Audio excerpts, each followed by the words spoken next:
अस्सलामुअलैकुम दोस्तों। आज की वीडियो आप सबके लिए बहुत ही ख़ास है, ख़ासकर उन उम्मीदवारों के लिए जो एफपीएससी का टीचिंग इंटरव्यू देना चाहते हैं, चाहे पोस्ट टीजीटी हो, एसएसटी हो, सब्जेक्ट स्पेशलिस्ट या कोई और टीचिंग की पोस्ट हो। इन सब के लिए ये बहुत ही अहम है।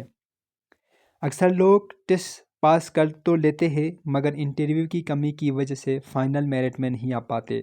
इसलिए आज वीडियो में हम पूरी तरह सीखेंगे कि इंटरव्यू में क्या पूछा जाता है, कैसे जवाब देना है और क्या गलतियां नहीं करनी चाहिए। तो चलिए स्टार्ट करते हैं। इंट्रोडक्शन। सबसे पहले इंटरव्यू में कोई भी टीचिंग के अलावा भी जिस पोजीशन के लिए हम इंटरव्यू देने जाते हैं वहाँ पे एक क्वेश्चन कॉमनली पूछे जाते हैं, वो है इंट्रोड्यूस योरसेल्फ। इंट्रोड्यूस योरसेल्फ को बहुत ही अच्छी तरह हमने प्रिपेयर करनी है। इंट्रोडक्शन जब भी हम करेंगे किसी भी पोस्ट के लिए, और ये बहुत इम्पोर्टेंट है, चाहे हम प्राइवेट किसी सेक्टर में जाते हैं या गवर्नमेंट सेक्टर में या एफपीएससी पीपीएससी किसी भी पब्लिक सर्विस कमीशन के अंडर में इंटरव्यूज़ हो रहे हैं, वहाँ पे इंट्रोडक्शन का जो पार्ट है वो अक्सर पूछे जाते हैं। आपका जो इंट्रोडक्शन है उसी से ही हमें जज कर लेते हैं कि जो कैंडिडेट्स है उसके अंदर क्या पोटेंशियल है, कितना कॉन्फिडेंस है, वो क्या है। तो इंट्रोडक्शन मेरे हिसाब से बहुत ही अहम है। अक्सर ऐसा भी होता है कि इंट्रोडक्शन नहीं भी पूछे जाते हैं, डायरेक्ट सवाल पूछे जाते हैं। आपने अपना जो तारुफ है वो बहुत ही मुख्तसर, साफ और प्रोफेशनल अंदाज में करना है। इसमें क्या क्या आप मेंशन कर सकते हैं? इसमें सबसे जो अहम चीज़ है, अलबत्ता आपके तमाम चीज़ें उनके सामने अवेलेबल है, बट उनमें आप कुछ चीज़ें मेंशन करें, जैसा कि नेम, एजुकेशन, स्पेशलाइजेशन और जिस फील्ड के लिए आप गए हैं उसके रेलिवेंट एक्सपीरियंस आपके पास जितने हैं वो आप मेंशन करें। फिर आखिर में उसी के रेलिवेंट आपके पास क्या ऐसे स्किल्स है या महारत है वो आप डिस्कस करें। यानी कि आप कैसे करेंगे, सबसे पहले अपना नाम बताएंगे, इसके बाद आप अपना जो है मैं तो ये भी रिकमेंड करूँगा कि आप अपने नाम के बाद अपना डिस्ट्रिक्ट, अपना जो विलेज है उसका नाम भी आप बता दें। इसके बाद आपका एजुकेशन में आप सिर्फ जो फाइनल जो आपका डिग्री है और जिस पोस्ट के लिए आप गए हैं उसके रिलेवेंट डिग्री आपके पास कौन सा है वो आप मेंशन करेंगे तो मेरे ख्याल से बेहतर रहेगा। इसके बाद आप स्पेशलाइजेशन, आप किस चीज़ में स्पेशलाइज है वो आप बता दें। फिर इसके बाद आप जो पोस्ट के लिए गए हैं उसके रिलेवेंट एक्सपीरियंस आपके पास जितना है वो आप ज़रूर मेंशन करें।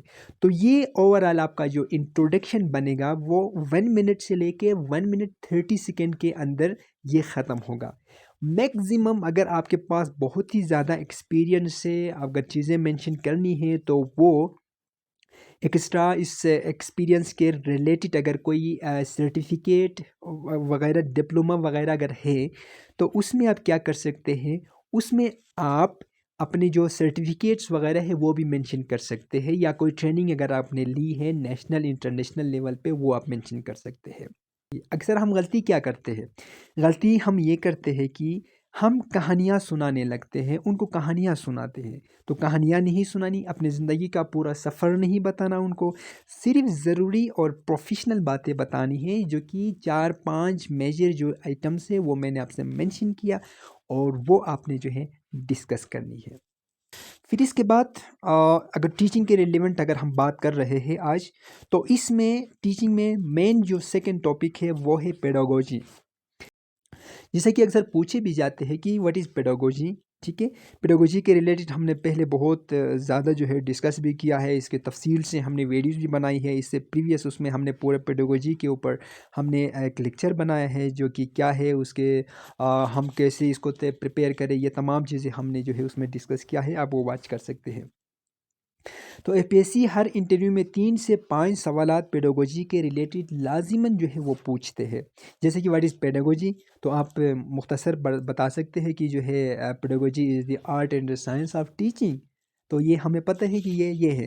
फिर इसके रिलेवेंट अगर कुछ एक्सप्लेनेशन या सवाल पूछे तो वो हमें आनी चाहिए। पेडागोजी जो कि एक टीचिंग में के पहले भी मैंने आपसे शेयर किया था कि एक बैकबोन की हैसियत रखती है, उसके बारे में हमें इंफॉर्मेशन होनी चाहिए। सेकंड में जो है अक्सर पूछे जाते हैं कि ये भी पेडागोजी के रेलिवेंट ही है कि क्लासरूम मैनेजमेंट क्या है, आप अपने क्लास को कैसे मैनेज करेंगे, ये सवाल अक्सर पूछे जाते हैं। यानी कि क्लासरूम मैनेजमेंट एक्चुअल है क्या है। क्लास को मुनज़्ज़म या मेंटेन रखना, उनकी डिसिप्लिन को मेंटेन रखना, यानी कि जो है आपका जो वक्त जो 40 मिनट है या 50 मिनट है, जितना भी टाइम क्लास के लिए जो अलर्ट है उसका सही इस्तेमाल करना, और उससे बढ़ के जो स्टूडेंट है इनके इंटरेस्ट को मेंटेन रखना, ये क्लासरूम मैनेजमेंट है।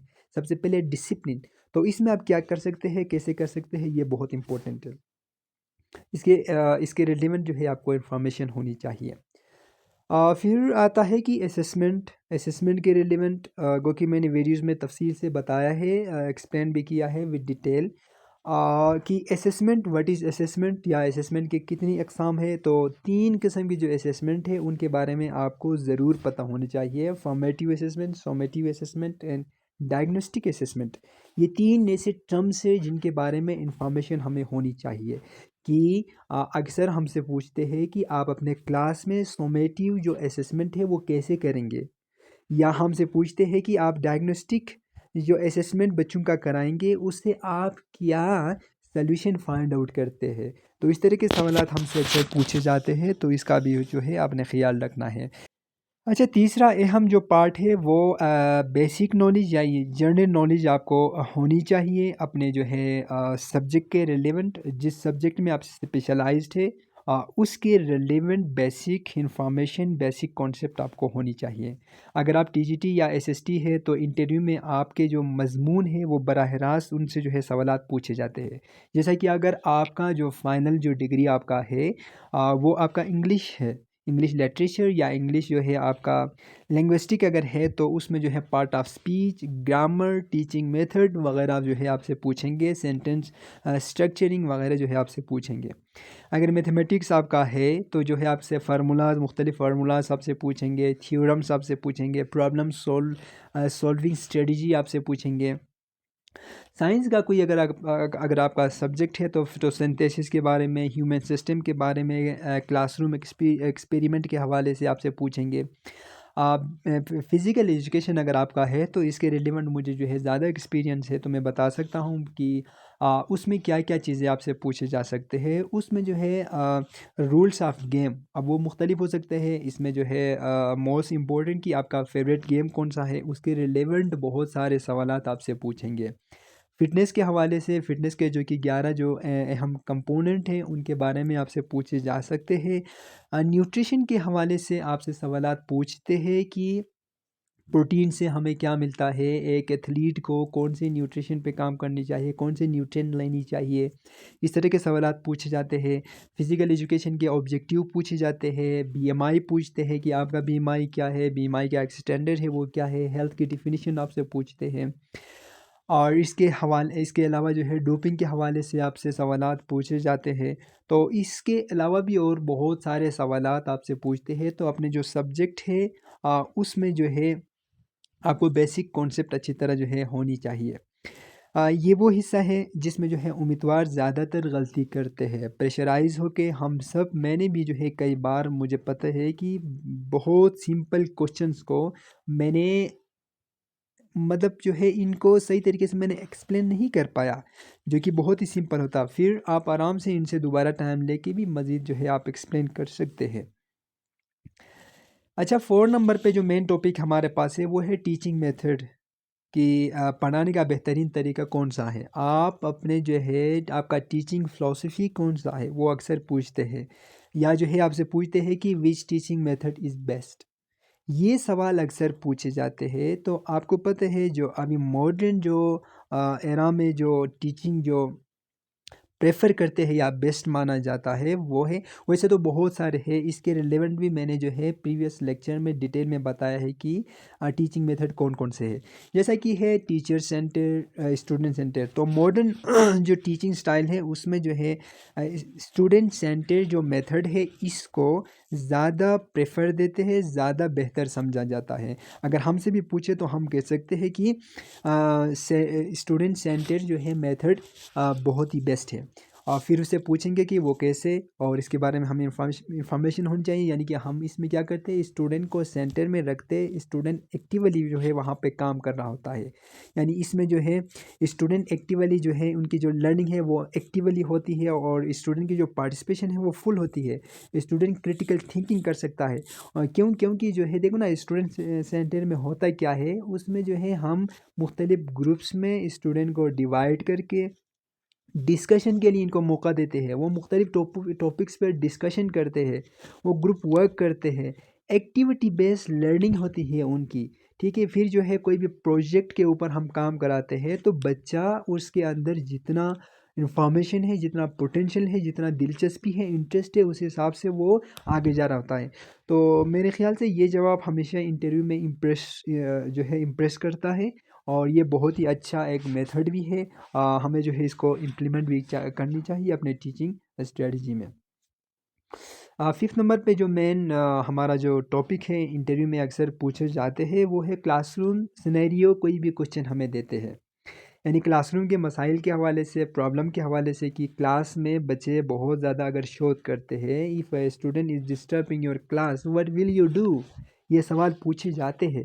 कि क्लास में बहुत ज़्यादा जो है इस तरह होता है, हमारे साथ भी, हम भी इस तरीके से जो है चीज़ें हम फेस कर रहे होते हैं कि या हम कोई भी फिज़िकल एक्टिविटी कराते हैं या कोई भी एक्सरसाइज कराते हैं या कोई भी चैप्टर पढ़ाते हैं, तो जब तक हम स्टूडेंट के साइकोलॉजी को नहीं जो है समझेंगे, हम जो है स्टूडेंट को सेटिस्फाई नहीं कर पाएंगे। इसीलिए कहते हैं कि जो स्टूडेंट सेंटर मेथड है वो बहुत ही अहम है, वो बहुत ही बेस्ट है। क्यों, देखें ना, हमसे पूछते हैं, एक सिनेरियो देते हैं कि एक क्लास में एक स्टूडेंट आपको डिस्टर्ब कर रहा है, आपकी बात नहीं सुन रहा है, तो आप कैसे करेंगे। तो इसके लिए हमारे पास जवाब होनी चाहिए कि हम क्या करेंगे। देखना, सबसे पहले हम इसका जो है रीज़न, वो जो डिस्टर्ब करता है उसके रीज़न क्या है, रीज़न जानने की हम कोशिश करेंगे, वजह जानेंगे कि इसका क्या रीज़न है। सेकेंड में जो है हम नरमी से बिल्कुल पोलाइटली इसको समझाएंगे कि क्लास में डिस्टर्ब ना करे। अगर इसको कोई इश्यू है तो इसको फाइंड आउट करेंगे, फिर इसको आराम से समझाएंगे।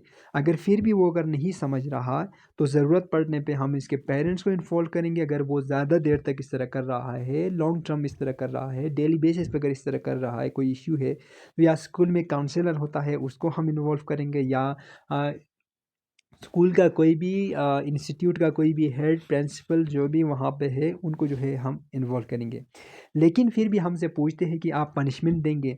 तो मॉडर्न एरा में जो है, जो अभी जदीद जो मॉडर्न जो टीचिंग फ़िलासफ़ी है उसमें जो कॉर्पोरल पनिशमेंट है उसको बिल्कुल जो है एक्सेप्ट नहीं करते।